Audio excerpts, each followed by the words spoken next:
بھنڈی بازار سے نکلیے، ڈونگری سے نکلیے، محمد علی روڈ سے نکلیے اور صرف دادر چلے جائیے تو آپ دیکھیں گے ہمارے یہاں گھر میں بیٹھنے والے نظر نہیں آتے، اور غیروں کے یہاں مغرب کے بعد لوگ اپنے اپنے گھروں کے اندر گئے ہوئے نظر آتے ہیں۔ ہمارے 12-13 سال کے بچے پوری رات بائک پر بیٹھ کر گیم کھیلتے ہوتے نظر آتے ہیں، اور نہ جانے کیا کیا کرتے ہیں۔ کہاں سے نجات ملے گی مصیبتوں سے؟ مجھے بتائیے، کہاں سے پریشانیوں سے چھٹکارا ملے گا؟ یہ وہ ذات کہہ رہی ہے جس ذات کو اللہ عز و جل نے ایک مکمل انسان ہی نہیں بنایا، بلکہ فرمایا کہ اگر تم کو زندگی میں کسی کو آئیڈیل بنانا ہی ہے تو میرے محبوب کو آئیڈیل بناؤ، میرے محبوب کو رول ماڈل بناؤ۔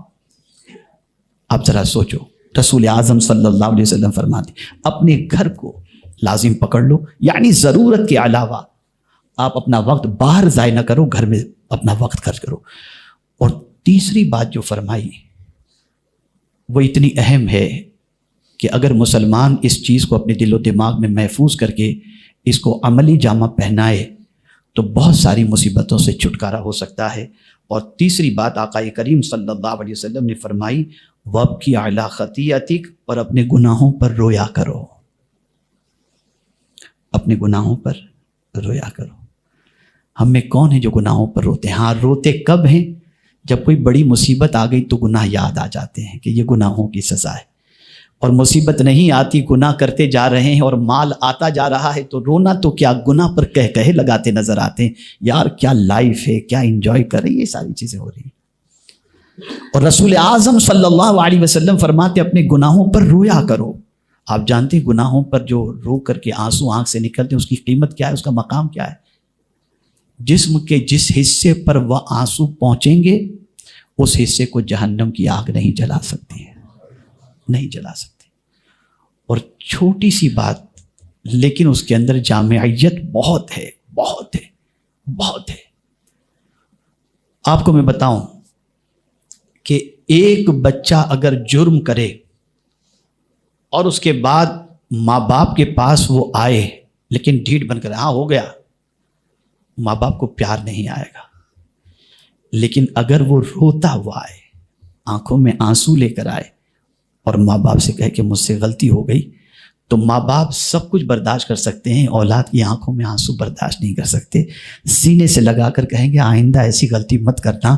جب آنکھ سے نکلے ہوئے آنسو سے ماں پگھل سکتی ہے تو وہ تو رحمان الرحیم ہے۔ جب کوئی روتا ہے تو اس کی رحمت کو پیار آ جاتا ہے، وہ اپنے بندے کو خاموش کراتا ہے، چپ کراتا ہے، پیار سے معافی کا پروانہ اسے عطا کرتا ہے۔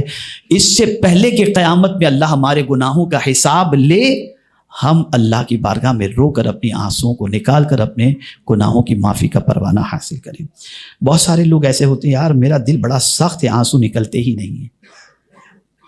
اگر کسی کا دل اتنا سخت ہو گیا کہ آنکھ سے آنسو نہیں نکلتے، اسے اللہ سے ڈرنا چاہیے، اس لیے کہ جمود العین یہ لفظ ہے حدیث کے اندر کہ آنکھوں کا بہنے سے رک جانا، آنکھوں سے آنسو کا نہ نکلنا، یہ سخت دلی کی علامت ہے، اور جس کا دل سخت ہو وہ خوش نصیب نہیں ہوتا، وہ بد نصیب ہوا کرتا ہے، وہ بد نصیب ہوا کرتا ہے۔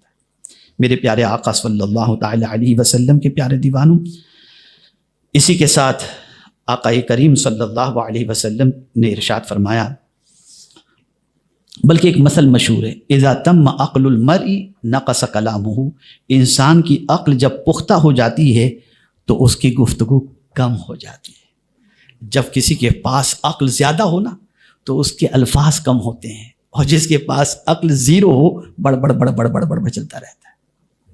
تو کم بولنا یہ بھی ایک عقل مند کی علامت ہے۔ ہم سوسائٹی کے اندر دیکھ لیں کہ مسلمان کتنی عقل والے ہیں۔ میرے پیارے آقا صلی اللہ تعالی علیہ وسلم کے پیارے دیوانوں، اب آئیے اس زبان سے تکلیف دینے کے حوالے سے مت تکلیف دو کسی کو۔ اسی زبان سے انسان کا دل چھلنی ہوتا ہے، اسی لیے کہا گیا تلوار کے زخم تو بھر جاتے ہیں، زبان کے زخم نہیں بھرتے۔ بہت طاقت ہے زبان کے زخموں کی، بہت طاقت ہے۔ اسی لیے اللہ عز و جل نے ایک دوسرے کا مذاق اڑانے سے بھی منع فرمایا، یا ایھا الذین آمنوا لا یسخر قوم من قوم عسى ان یکونوا خیرا منهم ولا نساء من نساء عسیٰ ان یکن خیرا منہن. پھر فرمایا ولا تلمزوا انفسکم ولا تنابزوا بالالقاب. ایک دوسرے کو برے لقب سے بھی مت پکارو، ایک دوسرے کا مذاق بھی مت اڑاؤ. اب آئیے مذاق کے حوالے سے میں آپ کو بتاؤں، بسا اوقات ہم جس کا مذاق اڑاتے ہیں ہمیں نہیں معلوم اللہ کے نزدیک اس کا مقام کیا ہے. آئیے بتاؤں. میرا پہلا حج تھا آئی تھنک 1986-87، مجھے یاد نہیں ہے. میں اپنی والدہ کے ساتھ اور اہلیہ کے ساتھ حج کے سفر پر تھا. تو ٹور کے اندر اس وقت ذہن سے نام، وہ نابینا حافظ تھے کیا، ایک ہمارے ساتھی تھے حافظ ظاہر شاہ، دادر میں رہتے تھے، نابینا تھے حافظ. ان کے والد، ان کی والدہ اور ان کی بہن، وہ تینوں اسی ٹور سے تھی جس ٹور کے اندر ہم لوگ تھے. آپ کو معلوم ہے ان کے والد بھولی طبیعت کے تھے، بہت بھولی طبیعت کے. تو اب جتنے ان کے گروپ کے اندر تھے، روم میٹ تھے، وہ سب کے سب ان کا بڑا مذاق بناتے تھے. اور چچا یہ وہ جیسا کہ آپ جانتے ہیں ہمارے یہاں مذاق کا سسٹم کیسا ہوتا ہے، بس وہ بیچارے کا مذاق اڑاتے. بہرحال چلتا رہا، وقت گزرتا رہا. ہم لوگ مدینہ منورہ پہنچے. جمعرات کا دن تھا. حافظ ظاہر شاہ کے والد جو ہے وہ جنت البقیع گئے، اور جنت البقیع جا کر کے وہاں سے انہوں نے ایک جگہ کھڑے رہ کر یوں گنبد خضرا کو دیکھا اور کہنے لگے یار یہ جگہ کتنی اچھی ہے. جنت البقیع میں جہاں سے کھڑے رہ کر انہوں نے اس جگہ گنبد خضرا کو دیکھا، کہتے ہیں یہ جگہ کتنی اچھی، یہ جگہ کتنی اچھی ہے، یہاں سے گنبد کلیئر نظر آتا ہے. یہ کہہ کر وہ لوٹے. مغرب کی نماز کے بعد ان کو اٹیک آیا. میں اپنی والدہ کے لیے چائے لینے گیا ہوا تھا. چائے لے کر میں سیڑھی پر چڑھ رہا تھا، ان کی بہن ملی، شاکر بھائی جلدی چلو، میرے ابا کو کچھ ہو گیا. میں بھاگا، فوراً امی کو چائے دے کر وہاں پہنچا. طبیعت بہت سیریس تھی. میں نے ہمارے ایک دوست ڈاکٹر ظہیر کر کے وہاں پر مدینہ شریف میں ہوتے تھے، میں نے ان کو فون کیا، وہ فوراً ایمبولینس لے کر کے آئے. ایمبولینس میں رکھتے ان کا دم نکل گیا اور وہ انتقال کر گئے. اور پھر جب دفن کرنے کے لیے ہم لوگ گئے تو جنت البقیع میں وہی جگہ ملی جس جگہ پر کھڑے رہ کر انہوں نے کہا تھا کہ یہ جگہ کتنی اچھی ہے. اب وہ لوگ جنہوں نے پورے سفر میں مذاق اڑایا تھا، ان کا جو حال تھا میں آپ کو بتا نہیں سکتا. وہ رو رہے تھے، ان کی لاش کے پاس کھڑے رہ کر رو رہے تھے، تدفین کے بعد وہاں کھڑے رہ کر کے رو رہے تھے. ہمیں کیا خبر تھی کہ حضور ان کو قبول فرما چکے ہیں اور ہم ان کا مذاق اڑا رہے تھے. یہ ہے مذاق. ہمیں نہیں معلوم اللہ کے نزدیک اس کا مقام کیا ہے، اس لیے مذاق مت اڑاؤ، کسی کا تمسخر نہ کرو. بہت ساری غریبی کی وجہ سے لوگوں کا مذاق اڑاتے ہیں، فگر کی وجہ سے مذاق اڑاتے ہیں. نہیں معلوم کون کیا ہے، نہیں معلوم. اس لیے قرآن نے منع فرمایا تمسخر کر کے کسی کی دل آزاری نہ کرو. مسلمان، افضل مسلمان وہی ہوتا ہے جس کی زبان سے دوسرے مسلمان کی حفاظت ہو اور دوسرا مسلمان سلامت رہے. ممکن ہے چونکہ مسلسل ملک کے اور بیرون ملک کے مختلف علاقوں میں مجھے اسی قسم کے پروگرام سے گفتگو کرنے کی سعادت نصیب ہوتی ہے، تو ہو سکتا ہے آپ میں سے کسی کے ذہن میں یہ بات آئے کہ یار یہ تو تقریر سنا رہے ہیں، ہم تو کچھ اور سننے آئے تھے. تو میں آپ کو بتا دوں یہی ہم سنانا چاہتے تھے کہ ہم اچھے بننے کی کوشش کریں، اچھے مسلمان بننے کی کوشش کریں. یہ وہ چیزیں میں آپ کو بتا رہا ہوں جو عام طور پر جلدی سے آپ کہیں سن نہیں پائیں گے، اور یہ وہ چیزیں ہیں جن چیزوں کو اس رسول اعظم صلی اللہ علیہ وسلم نے انسانوں کے سامنے پیش کیا، جس رسول کے تیار کردہ صحابہ کا مقابلہ دنیا کی آکسفورڈ یونیورسٹی کے اسٹوڈنٹس بھی نہیں کر سکتے. سرکار نے جیسا صدیق اکبر کو بنایا، آکسفورڈ اور کیمبرج یونیورسٹی ایک ابو بکر پیش نہیں کر سکتی، ایک عمر فاروق پیش نہیں کر سکتی، ایک عثمان غنی پیش نہیں کر سکتی، ایک مولانا علی پیش نہیں کر سکتی. یہ اس رسول کی تعلیم ہے جو انسانوں کو بہتر بنانے کے لیے تشریف لائے. لیکن بڑے افسوس کے ساتھ ہمیں سائنٹسٹ اور اسکالرس کی بات تو سمجھ میں آتی ہیں، موٹیویٹر کی بات تو سمجھ میں آتی ہیں، معاذ اللہ حضور کی باتوں کو اپنی لائف میں امپلیمنٹ کرنے کے سلسلے میں ہماری طبیعت آمادہ نہیں ہوتی. اسی کے ساتھ ساتھ آقا کریم صلی اللہ تعالی علیہ وسلم نے ایک اور بات فرمائی، جیسے مذاق سے دل آزاری ہوتی ہے، جھوٹ یہ بھی نہیں ہونا چاہیے. آپ نے اگر کسی سے جھوٹ کہا تو یہ جھوٹ اتنا بڑا گناہ. یاد رکھیں 1000 پرفیوم ہم لگا لیں، بڑا برانڈیڈ پرفیوم یوز کر لیں، جہاں سے نکلے وہاں خوشبو بھلے پھیلتی ہو، لیکن یہ بات یاد رکھیں جیسے پرفیوم میں خوشبو ہوتی ہے نا، ویسے گناہ کے اندر بدبو ہوتی ہے۔ آپ کہیں گے گناہ میں بدبو؟ جی صاحب، آقا کریم صلی اللہ علیہ وسلم نے ارشاد فرمایا جب کوئی شخص جھوٹ بولتا ہے تو اس کے منہ کی بدبو سے فرشتے 40 میل دور چلے جاتے ہیں۔ مسلمان سب کچھ ہو سکتا ہے، جھوٹا نہیں ہو سکتا، جھوٹا نہیں ہو سکتا۔ تو جھوٹ سے پرہیز کریں۔ میرے پیارے آقا صلی اللہ تعالی علیہ وسلم کے پیارے دیوانوں، اسی طریقے سے غیبت، کسی کے پیٹھ پیچھے اس کی برائی کرنا، اس سے بھی پرہیز کریں کہ جب اس بندے کو پتہ چلے گا کہ فلاں میرے پیٹھ پیچھے میری برائی کر رہا تھا تو اس کی دل آزاری ہوگی، اور کسی مسلمان کے دل کو دکھانا یہ کتنا بڑا گناہ ہے، اس کے حوالے سے ایک حدیث میں آپ کی سماعتوں کے حوالے کر لوں۔ رسول اعظم صلی اللہ علیہ وسلم نے فرمایا من اذى المسلم فقد اذانی ومن اذانی فقد اذى اللہ ومن اذى اللہ کان يدخلہ النار۔ جس نے کسی مسلمان کو اذیت پہنچائی اس نے مجھے اذیت پہنچائی، اور جس نے مجھے اذیت پہنچائی اس نے اللہ کو اذیت پہنچائی، اور جس نے اللہ کو اذیت پہنچائی اس کا ٹھکانہ جہنم ہے۔ اس لیے اس سے پرہیز کریں۔ تو یہ زبان سے متعلق میں نے مختصر بلکہ تھوڑا سا طویل اور تھوڑی سی تفصیلی گفتگو میں نے کر دی۔ اب دوسری بات، حضور صلی اللہ علیہ وسلم نے کون افضل مسلمان ہے؟ ایک تو یہ فرمایا جس کی زبان سے دوسرا مسلمان محفوظ ہو، اور دوسری بات حضور صلی اللہ علیہ وسلم نے فرمائی جس کے ہاتھ سے دوسرا مسلمان محفوظ ہو۔ ہاتھ سے میں نے آج فجر کے بعد جو ہے تھوڑا سا اس پر غور کیا کہ دونوں کا ذکر آیا ہے نا، سرکار صلی اللہ علیہ وسلم نے زبان اور زبان کے فوراً بعد ہاتھ کا ذکر کیا، تو میں نے تھوڑا سا سوچنے کی کوشش کی کہ دونوں کا ذکر ایک ساتھ میں قرآن میں بھی کہیں ہے، تو فوراً مجھے آیت یاد آ گئی، یوم تشہد علیہم السنتہم وایدیہم وارجلہم بما کانوا یعملون۔ قیامت کے دن زبان بھی گواہی دے گی، ہاتھ بھی گواہی دے گا، اور پیر بھی گواہی دے گا اس سے جو کچھ بھی تم کرو گے۔ یہ وٹنس ہوں گے، یہ بولیں گے اللہ کی بارگاہ میں۔ اس کی جب میں نے اس کا شان نزول پڑھا تو ہوا یوں کہ قیامت کے دن ایسا ہوگا کہ وہ لوگ جو توحید پر ایمان نہیں رکھتے تھے، یہودی تھے، ان سے اللہ عز و جل فرمائے گا کہ تم نے ایسا نہیں کہا تھا، وہ کہیں گے نہیں، وہ انکار کریں گے۔ پھر ان سے کہا جائے گا کہ نہیں تم نے ایسا کہا تھا، تو کہیں گے گواہ لاؤ۔ تو پھر پروردگار الیوم نختم علی افواہہم، تو قیامت کے دن اللہ پھر ان کے منہ پہ مہر لگا دے گا، اور پھر ان کے ہاتھ بولنا شروع کریں گے۔ تو وہ کہیں گے ہاتھ بولنے لگ گیا، اور پھر ہاتھ سے کہیں گے تم تو ہم سمجھتے تھے تم ہمارے سپورٹر ہو، تم تو جاسوس نکلے اللہ کے۔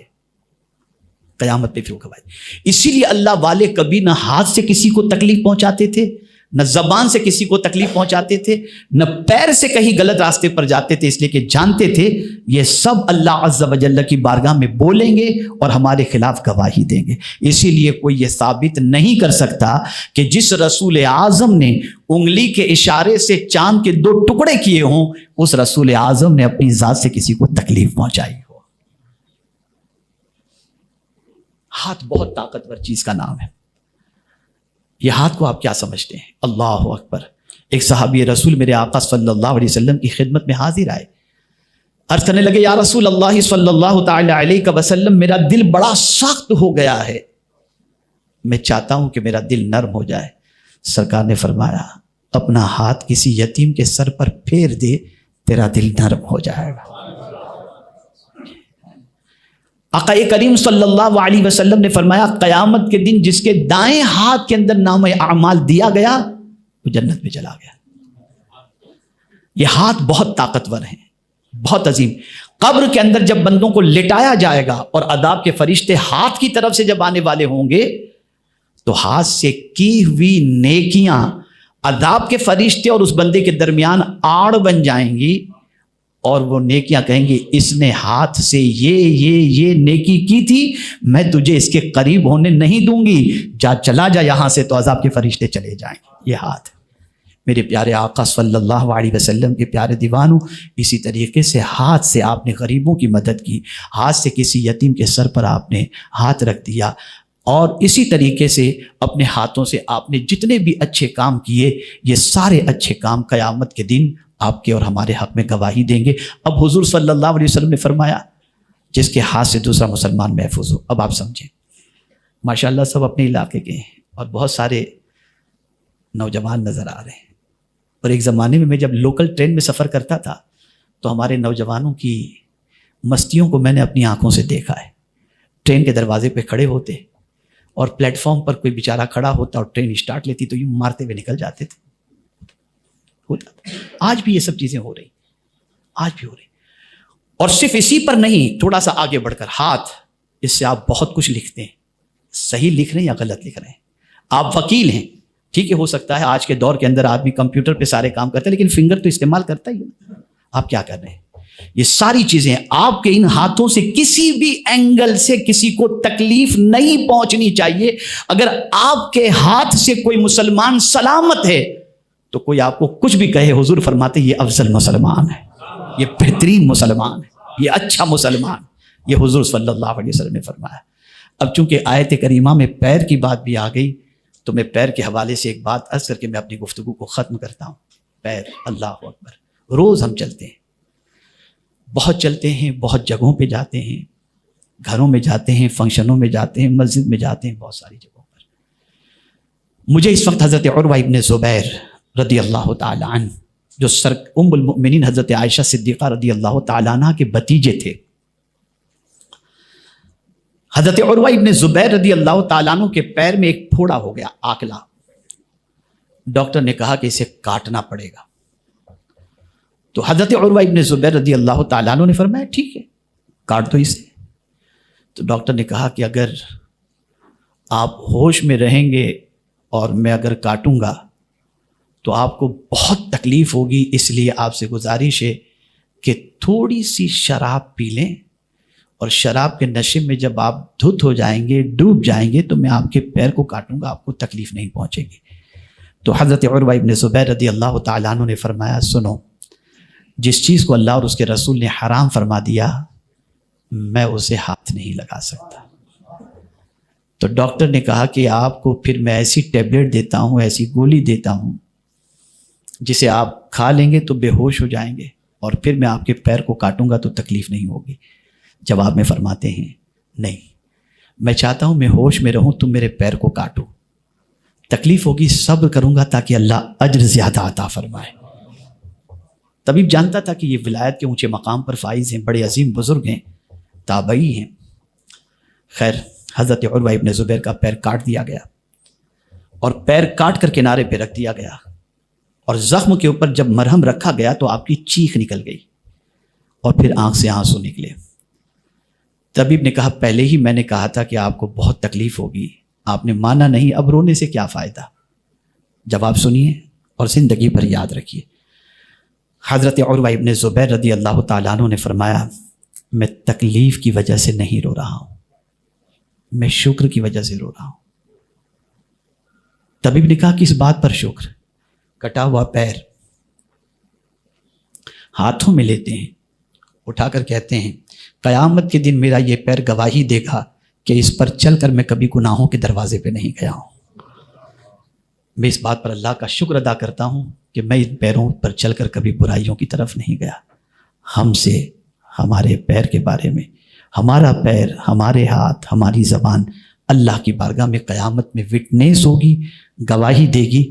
اور آخر میں یہ کہہ دوں جتنے بھی اس وقت پرابلمز ہیں، اللہ کے رسول صلی اللہ علیہ وسلم کے فرمان کی روشنی میں دیکھا جائے تو یہ ہمارے زبان، ہاتھ اور پیر سے کیے گئے گناہوں کی وجہ سے ہمیں یہ ساری تکلیفیں آ رہی ہیں۔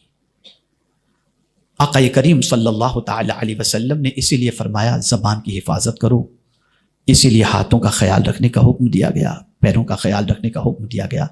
جانتا ہوں ٹف ضرور ہے، لیکن اس کے لیے نہیں جو اچھا انسان بننا چاہتا ہو۔ اگر ہمارے دل میں ارادہ ہے کہ بہترین مسلمان ہم بن جائیں تو جو کچھ باتیں اللہ اور اس کے رسول کی بتائی گئیں اس کو عملی جامہ پہنائیں، پھر آپ دیکھیں گے کوئی کچھ بھی کہے لیکن اللہ کے نزدیک بھی آپ بہتر ہوں گے اور حضور کے نزدیک بھی آپ